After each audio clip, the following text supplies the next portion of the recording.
15 सालों के बाद प्रियदर्शन और पंकज त्रिपाठी की जोड़ी करेगी धमाकेदार वापसी। नई कॉमेडी फिल्म का हुआ ऐलान। राजनीति में इस तरह की भाषा बेहद चिंताजनक। पीएम मोदी के खिलाफ नारेबाजी पर भड़की कंगना रनौत। डायरेक्टर ने की थी किस करने की कोशिश। बिग बॉस 19 के बाद मालती चाहर का बड़ा खुलासा। खबरों में आगे बताएंगे आपको हर लड़की की इज्जत जरूरी। एआई से बनी फर्जी फोटो पर भड़की श्रीलीला, दर्ज कराया मामला। मैं शाहरुख खान नहीं बन पाया, सुपरस्टार का टैग न मिलने पर बोले अक्षय खन्ना। बयान ने मचा दिया था कोहराम। और एक के बाद एक कानूनी पचड़ों में फंसती जा रही हैं शिल्पा शेट्टी। अब बैस्टियन पर इनकम टैक्स की भी हुई छापेमारी। नमस्कार दोस्तों, आप देखना शुरू कर चुके हैं Bollywood top headlines of the day. तो चलिए अब इन्हीं खबरों को आपके सामने थोड़ा विस्तार से रखते हैं। पंकज त्रिपाठी ने एक से बढ़कर एक हिट फिल्मों में काम किया है, लेकिन उन्हें असली पहचान ओटीटी से मिली। मिर्जापुर में कालीन भैया की भूमिका निभाने के लिए वो माने जाते हैं। ओटीटी पर उनकी कई हिट सीरीज के अपकमिंग सीजन का लोग बेसब्री से इंतजार कर रहे हैं। इस साल उनकी क्रिमिनल जस्टिस का सीजन 4 आया, जिसे काफी पसंद किया गया। इस बीच एक अपडेट सामने आया है कि उनके हाथ फिल्ममेकर प्रियदर्शन की एक फिल्म लग गई है। प्रियदर्शन अपनी बेहतरीन कॉमेडी फिल्मों के लिए जाने जाते हैं। हेरा फेरी 3 को लेकर वो चर्चा में बने हुए हैं।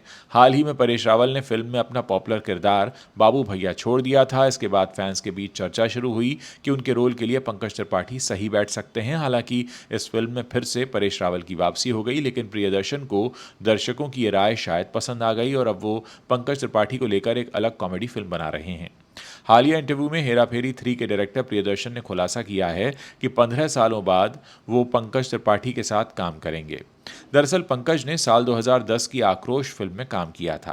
खैर, अब ओटीटी पर राज करने वाले एक्टर पंकज त्रिपाठी प्रियदर्शन की अपकमिंग फिल्म में एक लीड रोल निभाने वाले हैं। इस बारे में खुद डायरेक्टर ने खुलासा किया है। प्रियदर्शन ने पंकज त्रिपाठी के बारे में बात करते हुए कहा, काफ़ी सालों बाद हमें फिर से साथ काम करने का मौका मिला है। इस मूवी में पंकज एक प्यारा और मज़ेदार किरदार निभाएंगे। उनके अलावा 2 कलाकार और फिल्म में नजर आएंगे।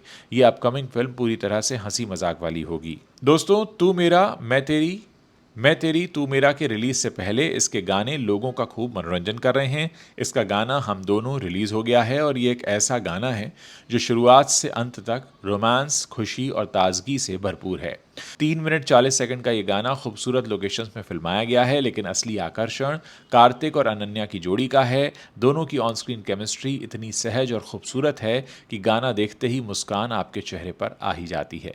अगर आप इस गाने के पूरे रिव्यू को देखना चाहते हैं, साथ ही नई रिलीज हो रही फिल्मों और वेब सीरीज के रिव्यूज देखना चाहते हैं, तो आप इंस्टाग्राम और यूट्यूब पर उज्जवल त्रिवेदी रिव्यूज को फॉलो कर सकते हैं।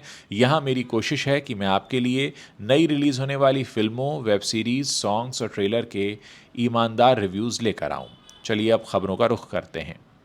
दिल्ली के रामलीला मैदान में हुई कांग्रेस की रैली में प्रधानमंत्री नरेंद्र मोदी को लेकर किए गए नारेबाजी का मामला अब तूल पकड़ता जा रहा है। लोकसभा में सोमवार को इस मुद्दे पर जबरदस्त हंगामा हुआ।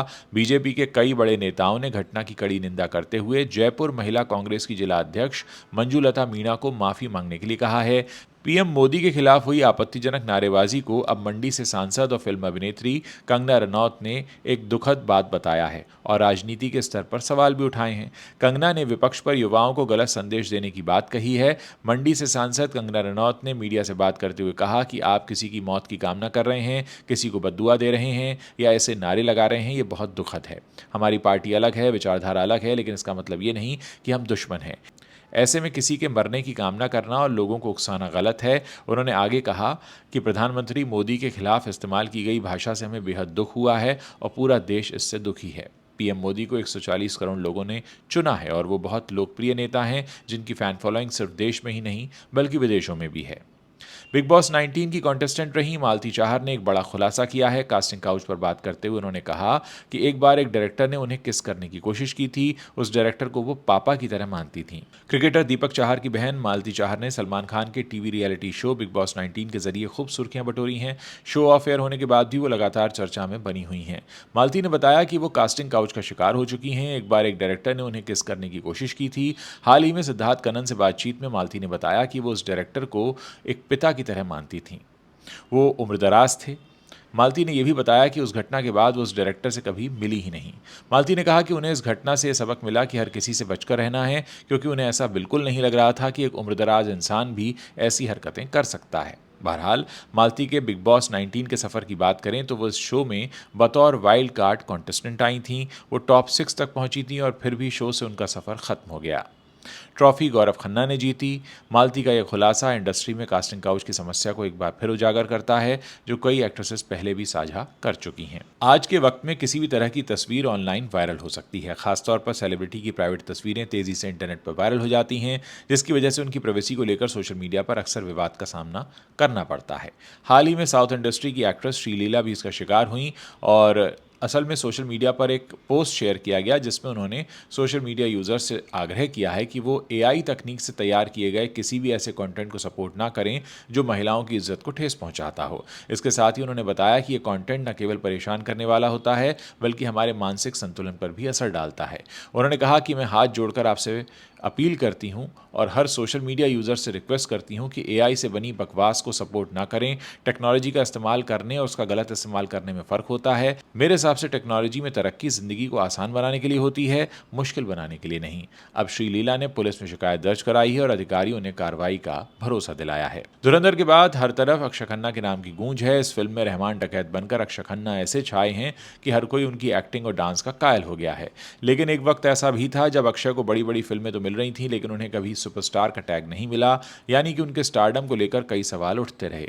हालांकि अक्षय खन्ना ने सारे सवालों का ऐसा मुंहतोड़ जवाब दिया कि अब वो उस वक्त खूब वायरल हुआ था। एक पुराने इंटरव्यू में अक्षय खन्ना ने इस बारे में खुलकर बात की थी। अक्षय ने कहा था कि एक एक्टर के रूप में आपको फिल्में सुपरस्टार बनाती हैं, आपको गदर, दिलवाले दुल्हनिया ले जाएंगे और हम आपके हैं कौन जैसी मूवी चाहिए स्टार बनने के लिए। आप अपना सिर्फ बेस्ट दे सकते हैं। आपके पास अच्छी फिल्में आती हैं या नहीं ये आपके कंट्रोल से बाहर है। इसी इंटरव्यू में अक्षय खन्ना ने कहा था कि ये बिजनेस ऐसा है जैसे 500 करोड़ रुपए वाले बिजनेसमैन का होता है। अगर आप रतन टाटा या धीरू भाई अंबानी नहीं हैं तो इसका मतलब ये नहीं है कि आप सक्सेसफुल नहीं हैं। मैं शाहरुख खान नहीं बन पाया तो उसका मतलब ये बिल्कुल नहीं है कि मैंने सक्सेस नहीं देखी है और मैं स्टार नहीं हूँ।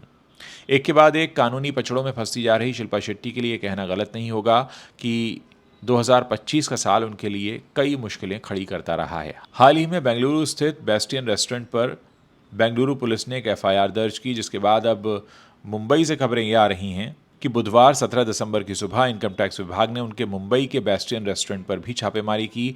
बताया जा रहा है कि सर्च ऑपरेशन सुबह के समय किया गया जिसमें टैक्स से जुड़े दस्तावेजों की जांच की गई। फिलहाल इस कार्रवाई को लेकर विभाग की ओर से कोई आधिकारिक बयान सामने नहीं आया है। अधिकारियों ने रेस्टोरेंट से जुड़े कई रिकॉर्ड्स खंगाले हैं और आगे की जानकारी का इंतजार किया जा रहा है। बेस्टियन रेस्टोरेंट शिल्पा शेट्टी और जाने माने रेस्टोरेंट कारोबारी रंजीत बिंद्रा साझेदारी में चलाते हैं। साल 2016 में शुरू हुआ ये रेस्टोरेंट अपने खास सी फूड और लग्जरी माहौल के लिए जाना जाता है। मुंबई के अलावा बेंगलुरु में भी इसकी मौजूदगी है। सेलिब्रिटीज रेस्टोरेंट होने की वजह से बेस्टियन हमेशा चर्चा में रहता है, लेकिन इस बार इसके चर्चा में आने की वजह टैक्स और कानून से जुड़ी जांच है जिसने लोगों का ध्यान अपनी तरफ खींचा है। तो दोस्तों ये हैं वो बड़ी खबरें जो बॉलीवुड से आती हैं और इंटरनेट पर छाई हुई हैं। अगर आप इस वीडियो को पसंद कर रहे हैं तो इसे अपने दोस्तों के साथ शेयर करना मत भूलिएगा।